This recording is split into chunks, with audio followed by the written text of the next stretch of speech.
Hi there, I'm Morgan Hickman with World's Strongest Reviews, and today we are doing The Nice Guys, directed by Shane Black, released 2016. All right, yeah, let's just get into it. I was psyched about this movie when I heard it was coming out. I didn't want to get too crazy about it, but because it seemed a little too good to be true that Gosling and um, Crow could be in a movie together directed by Shane Black and it could be good. It seemed too good to be true. And Shane Black is, maybe he has written a lot of good movies. He wrote Lethal Weapon, Lethal Weapon 2, A Long Kiss Goodnight, Last Action Hero. He was in Predator. He did not write Predator or direct it. Some people think he did. He did not. He was going to originally, but then just kind of just didn't. He was like, I'm gonna be in it though. I want to act in it, and they were like, okay. Anyway, so yeah, let's get right into it. Starts out Russell Crowe. He beats up people for money. He's muscle for hire type guy. And Ryan Gosling is a alcoholic, recently divorced, or actually, shit, was his mom killed? We'll get to that later. And he's got a little girl, no wife, no mom, little girl, with him, and so it begins with Russell Crowe. How they end up meeting each other is Russell Crowe is basically sicked on Ryan Gosling, who is he is sicked on him because a girl wants. He's looking for Ryan Gosling is looking for this girl. She wants him to stop looking for her, or as she puts it at the time, stalking her or whatever. And so she hires this guy to beat him up. So he does, and he's like, stop following the girl. And he's like, whatever, I'm dropping the case anyway, or what. And so Gosling, he plays this kind of cowardly guy, Russell Crowe's tough, simple, straightforward, luggish type. His intro is actually pretty good. He gets a good laugh when he's talking about his word of the day. I forget it.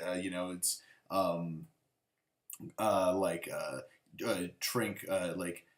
tranquilly or something.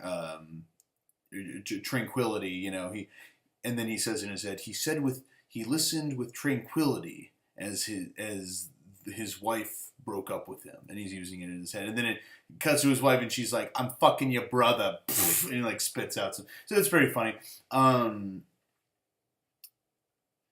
So the movie gets. So basically, you find out, they're looking, and then it turns out this girl that he wards Ryan Gosling off from. Then she actually goes missing or whatever. It turns out they need to find her. Suddenly they're actually trying to find her. They team up together to find her. She, hired by, I believe, is she's the attorney general's daughter or secretary of defense or some crazy thing like that. She for the state of California, because they're in California. The whole thing takes place in the 70s in California. I guess I should have mentioned that. And they do a really good job with the setting and the music and the look. And so everything's going kind of pretty good at the beginning. It's a little hard to follow at the beginning, actually.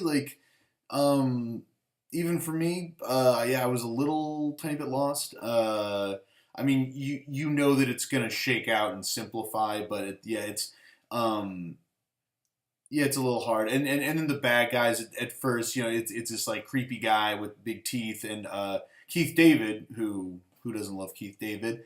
And they're after the girl. Everyone's trying to find this girl. And as they investigate, kind of classic Lethal Weapon. She's leaving this wake of kind of destruction and death behind her as these gangsters look for her. And then we start to get into and Ryan Gosling's kind of funny incompetence and everything. And there's some good action stuff between Russell Crowe. He gets in a little tussle with Keith David and the toothy guy, which is good. The toothy guy blows some bank some paint pack all over himself as he's like going through Russell Crowe's stuff. He's like, "Told you not to open that." So some good, some funny-ish stuff. Funny enough, it's punchy enough. But then like every time it's so then we they really start the dynamic between Russell Crowe and Ryan Gosling and Ryan Gosling's daughter, who you figure out is like, oh, she's like good, really going to be in this movie. Like she is everywhere with them. So like we're really their first kind of like big leads them to this party.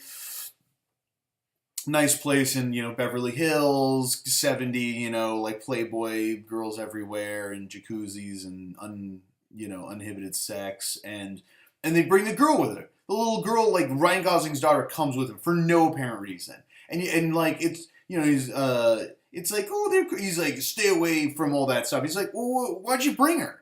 Why'd you bring her? Like, why is she here? Why do you keep bringing this stuff? And she keeps showing up at these at like all of their detective shit. It's not just like she's at home or whatever. She's like constantly with them, and that maybe wouldn't be so bad. Even though I fucking hate kids in movies, like in general, just like kids in most things annoy me. Any kind of family stuff, I'm not a fan of really, or it's not that I don't like it. It just always tends to be bad. It always tends to be bad, and people can't. I don't know. It's very hard to write good stuff for kids, especially in a movie like this. And the fact, so like, the Russell Crowe starts getting a fight with like Keith David or something, or him and Toothy Guy, and it's sprawl. They're going down. It ends up in the streets. As they're chasing the girl. She's actually like, I think she might be at the party. She takes off. They're kind of chasing her down, and Russell Crowe is like standing over Toothy Guy. He's like, got him, and the little girl, and she's like, don't kill him! Like, if you kill him, I'll hate you forever. And she does this like 3 different times throughout the movie, and it's like, what is going on here? Like, why is she here? Who wants this? Like, the reason you show up to a rated R Shane Black movie is not for like sound moral characters and like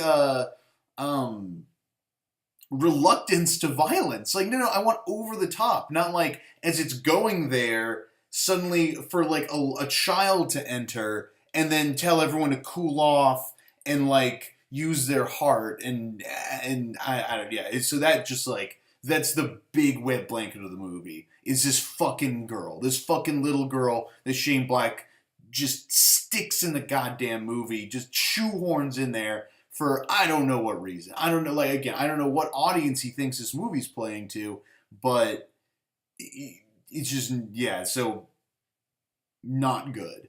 And then as it goes on, they hire this assassin named Johnny Boy, and he's kind of fun. He shoots up the place, and it's a conspiracy going that they finally get the girl, and she explains what's going on. She made a porno tape, and but it has all this like hidden information in it about her mom, who cut some bad deals with these auto industry guys, I don't know, bribe money or whatever. And now they're trying to keep it all hush hush and destroy the video and get the daughter back and keep her quiet or whatever. And, I mean, now they're just gonna like kill her. And turns out, yeah, so the mom's evil, and you pretty much see that coming. Which you don't really mind as long as it's like, oh yeah, I mean, I don't care. It's a classic fucking plot, but as long as it goes crazy enough, I don't mind. And it doesn't go crazy enough. The movie really doesn't go off the rails enough. It's not funny enough. It's funny, but it's not funny enough. It's certainly not violent enough. The finale is okay. I mean, because again, you're like, because even then you're like, this plot line's kind of weak. Like the fact that like people are going to watch a porno with some like innuendos of a conspiracy theory in it, and it's going to like blow the fucking top off the whole thing, seemed a little shaky too. Yeah, the movie just it's shaky. It you almost think it's going to be something. It's like right there on the cusp of something, but then it just like fails in a lot of ways. And oh god, yeah, and then like not only that, like later, so just a couple things like yeah, right before the finale, you know, Ryan Gosling's like daughter keeps like going out to this like abandoned lot, and Russell Crowe goes, he's like, what's going on, kid? You know, and she tells him that like apparently like Ryan Gosling like burnt the fucking house down, like he was drunk, and it killed like the mom. I think like it killed the mom, and now like she it's just this weak fucking like metaphor. She's like, what are we doing? Like dad can't get anything right, and I'm all disappointed. And that never really like solves itself. Like it's not like Ryan Gosling gets his shit together by the end of the movie. He's still like this kind of like drunk, bumbling, like fringe guy, or a cop on the edge, and that doesn't really change too much. There's a bug in front of me. By the end, it's just weak. It's just like, what is this doing in this movie? Like, why are we trying to get feely? Who's here for feels? No one.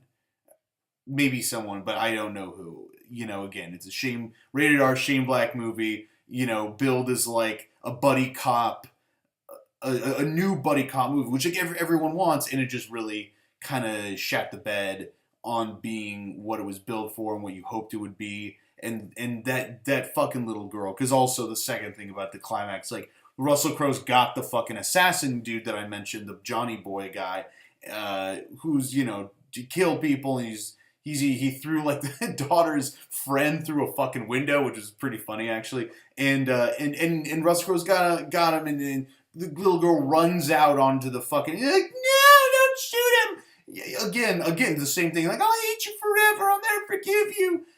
Be a good man. Be a good. And you're like, what is this? And he doesn't, and the movie just kind of ends on this like, yeah. It's like could be a sequel, but like I don't know if it like made enough money to warrant that, or if, yeah.